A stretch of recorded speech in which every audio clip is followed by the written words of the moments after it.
So, this is Hearthstone Battlegrounds, and I got into Battlegrounds quite late. It was thanks to a couple of friends of mine on Twitter who convinced me to get into it. You know who you are. And initially, it was mechs that I really enjoyed focusing on, and then Murlocs. Murlocs were a lot of fun, but then finally I discovered demons. And I can officially say that demons are now my favourite thing to focus on in Battlegrounds. In this particular game, Lord Jaraxxus was offered to me for the first time. And I'm really glad that I picked him, because the Jaraxxus hero power buff every turn is insane. It's absolutely insane. And, you know, a buffed up in-gang boss there. Look at the work. Look at the work that we're doing here. Incredible. Absolutely incredible. This is so much fun. Why can't every game that I play in Battlegrounds be like this? Why can't I get demons plus Mal'Ganis 100% of the time? And I think Mal'Ganis here is just the icing on the cake.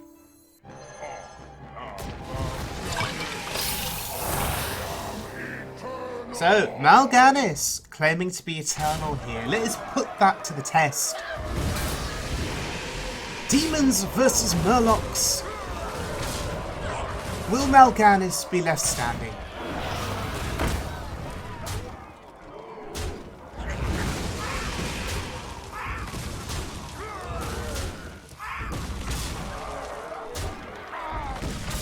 Yep, Mal'Ganis lives. That proves the theory. He is eternal. Okay, so final boss here on the way. And Voidlord, so tempting to take because we have Mal'Ganis. But what would I throw away? I honestly don't want to part with any of the cards on my board. The demons are buffed up and really well statted. And everything else is just really good utility. So, for once, we're not going to take the Voidlord, which seems surprising. But yes, final boss. He has a poisonous Murloc that's got 50 health. That's insane.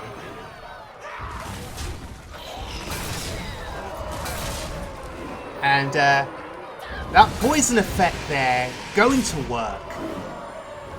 But it's not enough. It seems that that is what he was relying on. But it's just game over. And Mal'Ganis, once again, surviving, proving he is eternal. And we get the win. That feels really good. So, first time playing Lord Jaraxxus and we get first place with it. I'm pretty happy with that. So yes, that was my first foray with Jaraxxus, enjoying myself in Battlegrounds. We'll see how that goes going forward. But back now to Hearthstone and back to the Wild Mode ladder. So, in the past, you've seen me publish various videos on Mecha'thun Lock, one of my favourite decks to play in Wild. The versions that I've played historically have been slower decks. They've focused more on demons, so Voidcallers, bringing out Voidlords, really good against aggro decks if you can get a Voidlord down early, and in those games, quite often, you don't need Mecha'thun because the Voidlord alone can just be enough to win you the game if aggro decks can't get through them. You play Bloodreaver Gul'dan, get the Voidlords and the taunts back, and you just win from there. This version that I'm playing here of Mecha'thun Lock is a bit different, so thank you to Memnarch for this deck.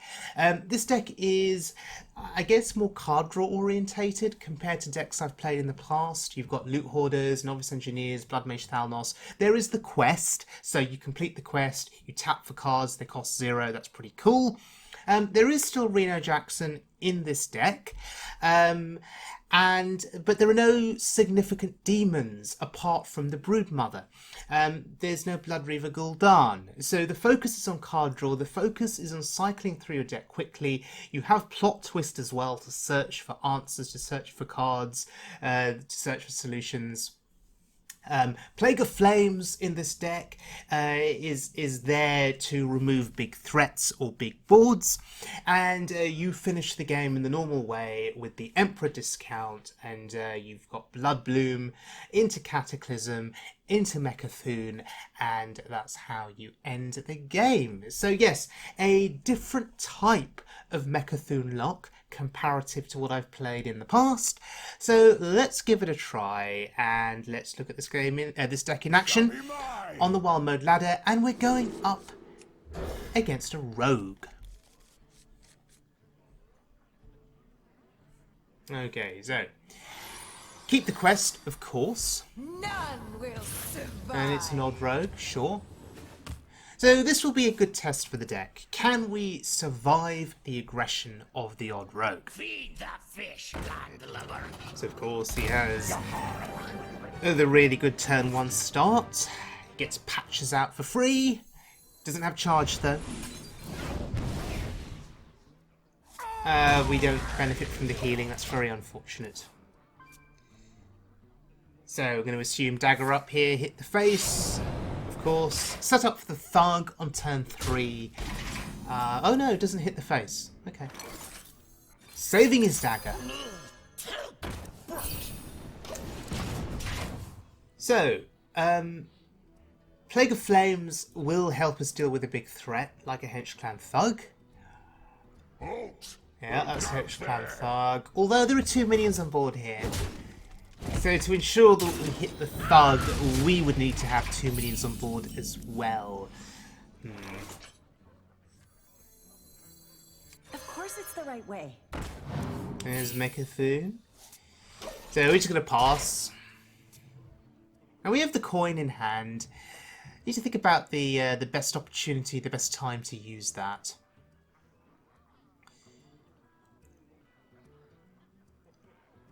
Trust the pirate's code. Now, at the very least... Okay, I thought he was going to hit face into my minion and then trade the patches.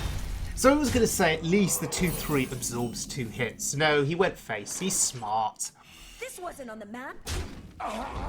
But we can clear the board now. Side effects. This seems okay.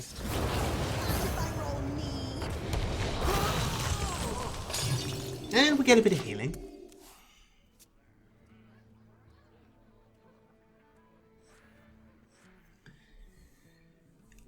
Really need to complete that quest. I want to start tapping for cards. This guy's making the cost 0. Alright. The tempo 3-3. We'll take that. I hope you like my invention. Plot twist, sure.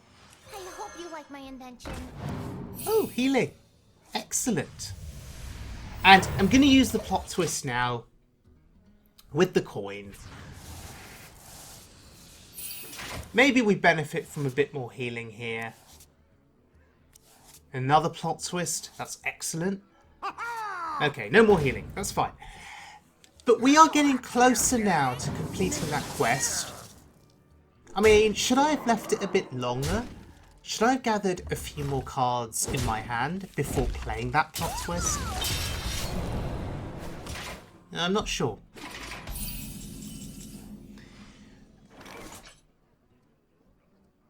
Of course it's the right way.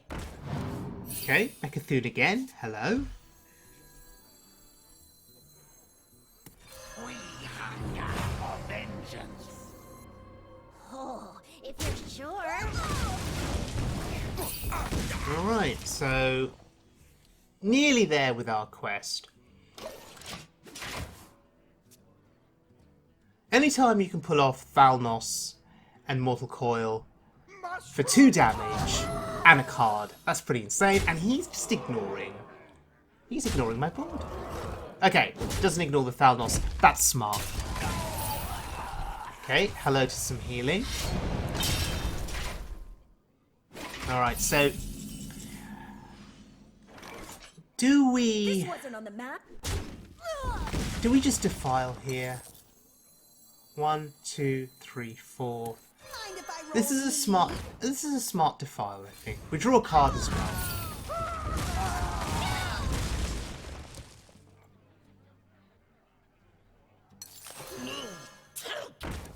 And there's the quest complete.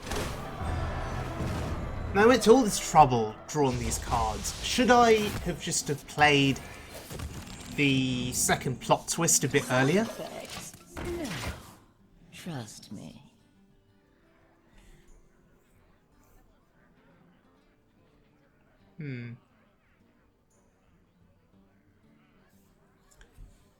So what are we looking for now? Double I guess we're looking for the Emperor. To no good. And we're looking for Bloodbloom.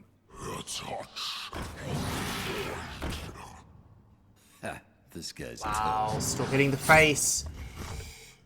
He is determined to aggro me down. There's the Emperor. Okay, so plot twist. And maybe we get some healing. Yep, there's some healing. There's some more healing. And there's Reno. Talk about healing. But we don't need to play him. Unity, precision, We just give our opponent a little bit of hope. primitive. Make them think they can still try and aggro me down. But they can't, because we've got Reno.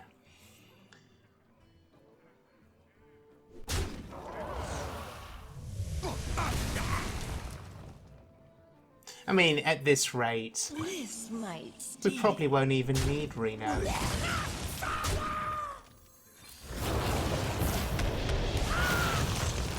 I mean, did I even need to plot to Plague of Flames there? Was it even required? Should I have saved it for a better, bigger board state? And he's bouncing over that hero power. That's worthy of a screenshot for Twitter.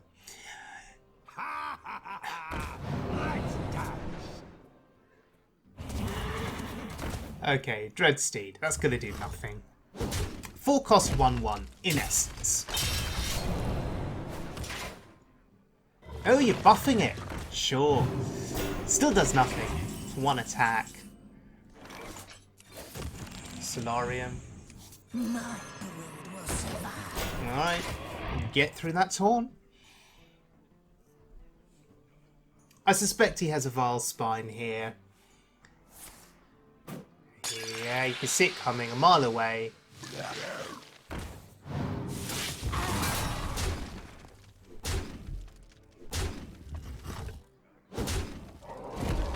He's still determined. He still hasn't given up. We'll give him all the credit. Can we die here? I think we heal. Just to be safe. We can't play the Emperor, we still need Bloodbloom.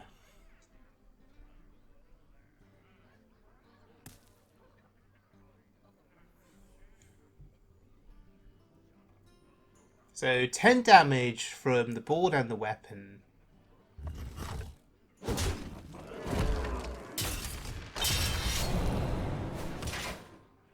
I see. Oh, he plays Lotheb.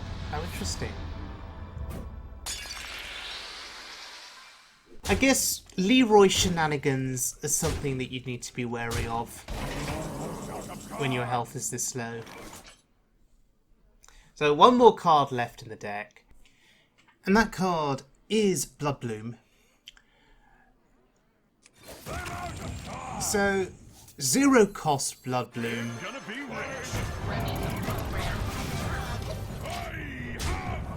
Healing with Reno ensures we cannot die here. And it's game over next turn. I mean, the Emperor here wasn't even needed, to be honest. Because 0 cost Bloodbloom plus 10 cost Mecha'thun is just game over. And I think he knows what's coming. Well, I guess he's trying to prove a point with how much damage he's got on board. But there we go. We didn't even need Mecha'thun. Okay, next game. This is the end of a game against a big priest. And who's the big priest now? That would be me. My opponent, in a bid to avoid dying to Mecha'thun, he psychic screamed his own board, his minions, into my deck. And now we are the big priest. Servants, soldiers of the cold dark. Which feels pretty good. Oh, yes, Raj. Part of me just wants to keep going with this game, to keep extending it, to see if he'll play another Psychic Scream. But it's a big priest. We may as well put him out of his misery.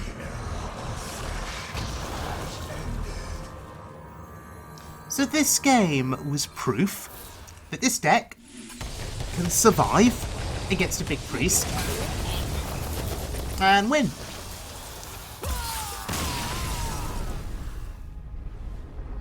Notice his health total was at 30. Alright, so a Memnarch's Quest Mecha'thun Warlock. This is a great variant of the deck. It is the deck that plays fewer demons. In other words, there are no Voidcallers, there are no Voidlords, and there is no Blood River Gul'dan. In fact, your only demons in this deck are the Broodmothers.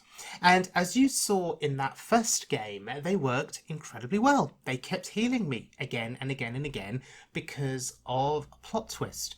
So that is a good way of surviving against aggro, and the fact that the Broodmother is a taunt in itself is also incredibly helpful. So yeah, what do I think of this deck comparative to the more demon-centric version?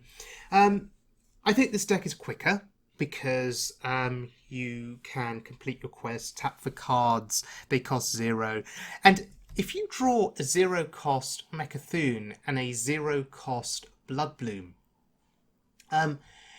you know, you're not reliant on the Emperor anymore. And actually, you can throw the Emperor away as a 5/5 tempo body on the board. It matters not.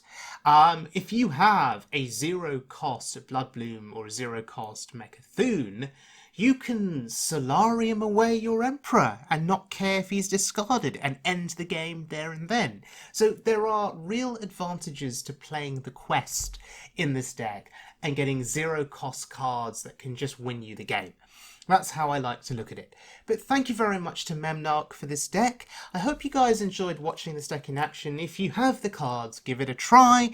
Tell me what you think. And yeah, I'll see you guys all again very soon for more wild mode fun.